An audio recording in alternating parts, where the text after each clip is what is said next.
Los superhéroes han ido cobrando fama a lo largo de estas últimas décadas, principalmente gracias a Marvel y su universo cinematográfico. Tan grande es la fama de estos, que incluso sus películas podrían considerarse como un género como tal y ya no tanto como un subgénero de las películas de acción. Independientemente de eso, el público ha ido notando que la mayoría de películas tienen una fórmula y estructura que ha logrado que se tornen repetitivas para ellos. Es decir, todos ya sabemos que cuando sale una nueva película de origen, primero te cuentan quién es el protagonista, sus aliados, para después tener algún tipo de incidente que le dé sus poderes, al mismo tiempo que el villano va tornándose malo para tarde o temprano tener su primer enfrentamiento y posteriormente una batalla final con nuestro protagonista. Y aunque es cierto que la gente ha abierto los ojos, hay algo que muchos no toman como un factor de repetitividad que se ha estado haciendo por estos últimos años: la humanización del villano. Actualmente, las películas de superhéroes luchan por una constante aceptación por el público más conocedor sobre el séptimo arte, es decir, la gente que realmente se dedica a analizar y criticar el cine no le da importancia a la mayoría de las películas de superhéroes, ya que generalmente están plagadas de pantalla verde, mensajes repetitivos y, como dijimos al principio, una fórmula. Esto ha provocado que de alguna manera los guionistas y directores quieran agregar complejidad a la historia de un determinado villano, con el fin de que ya no sean personajes planos como lo son en la mayoría de los materiales de origen. Lamentablemente, eso ha traído consecuencias negativas en su mayoría. Cuando alguien común que no ha estudiado el séptimo arte habla sobre la película Joker, principalmente habla sobre la sociedad. Y aunque esto último se haya vuelto un meme sobreexplotado en las redes sociales, no está tan alejado de la realidad. Es decir, el director guió al personaje del Guasón por un camino que pocos escritores habían recorrido antes, tomando inspiraciones del cómic The Killing Joke y cintas como Taxi Driver. Todd Phillips dotó al personaje de una historia y un origen trágico, otorgándole una enfermedad mental que le provocaba una risa descontrolada en momentos de tensión. La risa, aunque parece la misma en un principio, no lo es, pues dependiendo de la emoción que se manifieste previamente en el personaje, causará un tono diferente. Y aunque para la mayoría todo lo anterior comentado fue un acierto, para otros fue un error. Para muchos, el Joker representa la otra cara de Batman, y no es más que un psicópata que encuentra el placer en el caos y la destrucción. Al darle una historia de origen, se cree que pierde aquello que lo caracterizaba, pues un villano tiene que ser ruin, alguien que te enseñe todo lo que no quieres ser y que al mismo tiempo te haga tener un mayor cariño hacia el héroe que lo enfrenta. Pero hablemos de otro ejemplo reciente: Thanos.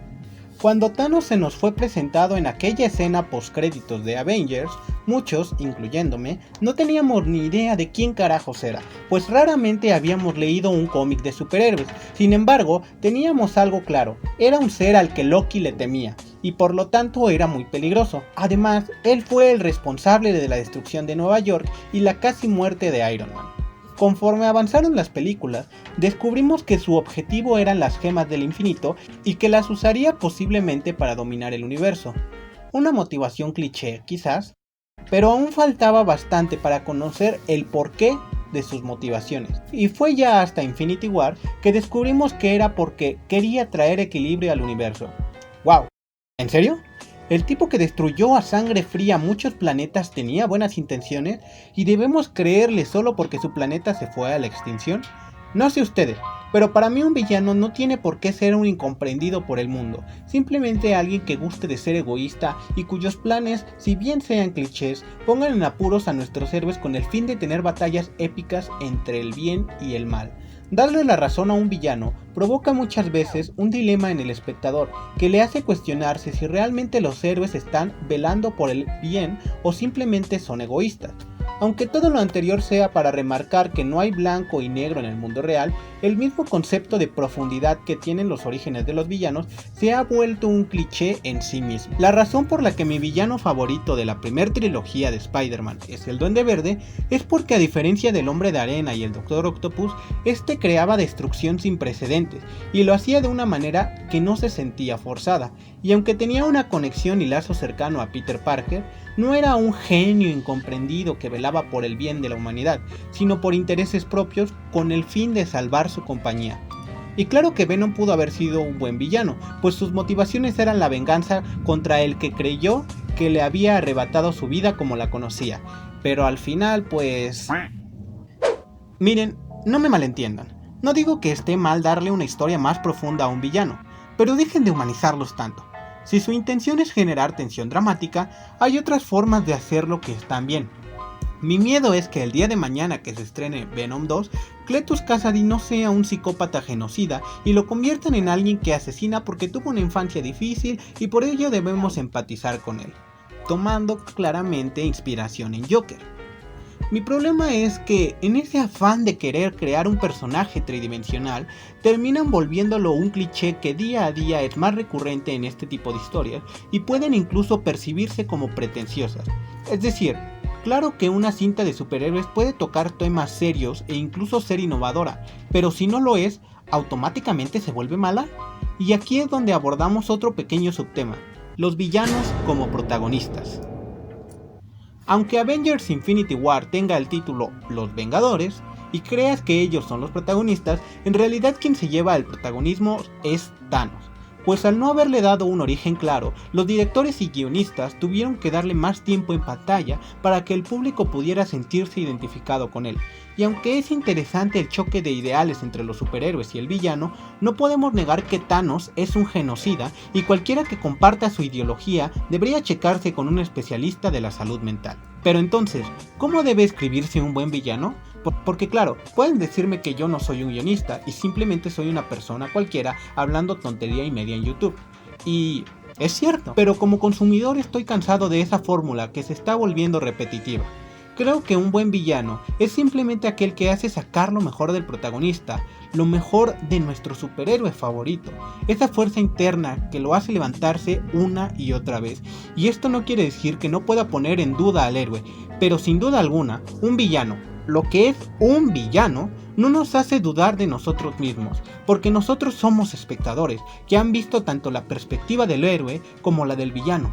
Y el héroe no. El héroe puede no saber por lo que ha pasado el villano, por eso es que a él sí se le puede poner en duda. En todo caso, el héroe puede llevarse una pequeña reflexión sobre el villano, tomar lo malo de él y transformarlo en algo bueno, en algo que posiblemente quiera evitar en un futuro. Y aquí incluso podríamos tomar de ejemplo aquella vez que hablé en el video de Spider-Man 3, bueno, más bien la evolución de Peter Parker. Dije cómo Peter en la tercera película dice: somos lo que elegimos ser. Una frase que por cierto escuchó del Duende Verde en la primera película, pero siempre podemos elegir hacer lo correcto. Este es el ejemplo de cómo Peter aprendió de lo malo del villano, que en este caso fue cuando lo puso en duda entre salvar a Mary Jane y a los niños del Metro Cable, y transformarlo en algo bueno, en algo positivo. Fácilmente Peter pudo haber sido un egoísta y seguir en las luchas, o no sé, terminar mal. Pero aprendió de eso, aprendió de su error con el tío Ben y aprendió de su villano, el Duende Verde. Y seguramente una duda que les va a quedar después de ver este video es la siguiente: ¿de dónde ha salido toda esta corriente de humanizar a estos villanos? Sencillo. En los últimos años, el posmodernismo ha ido moldeando a la sociedad actual y claro, eso se transmite a otros medios como lo son la literatura, la música y en este caso, el cine. Lo que el posmodernismo viene a decir es que las grandes historias de siempre ya no funcionan en la actualidad porque ya no somos tan ingenuos como antes. Estamos en una constante reflexión sobre lo que creíamos era lo bueno y lo malo, y ahora lo desentrañamos para reconocer que no hay dos posturas fijas, es decir, no hay blancos y negros, hay grises. En el medio del cine, esto se ha visto en películas como Shrek, que hizo sátiras a más no poder de los cuentos de hadas, tomando a personajes tan icónicos como Pinocho, Caperucita Roja, los tres osos de Ricitos de Oro y otros tantos, volviendo a los personajes más realistas sin llegar a ser una parodia o flanderización de ellos mismos.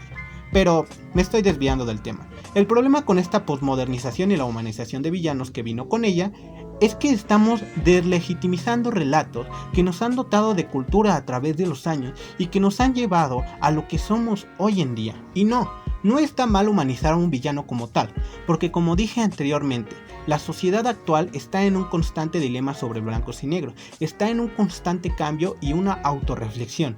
El problema radica en si un villano deja de serlo y se vuelve víctima de las circunstancias, porque esto nos mete en un dilema que hará que la película no nos deje ni una moraleja, una enseñanza o un aprendizaje. En fin, creo que fue mucho dote de sociedad por hoy.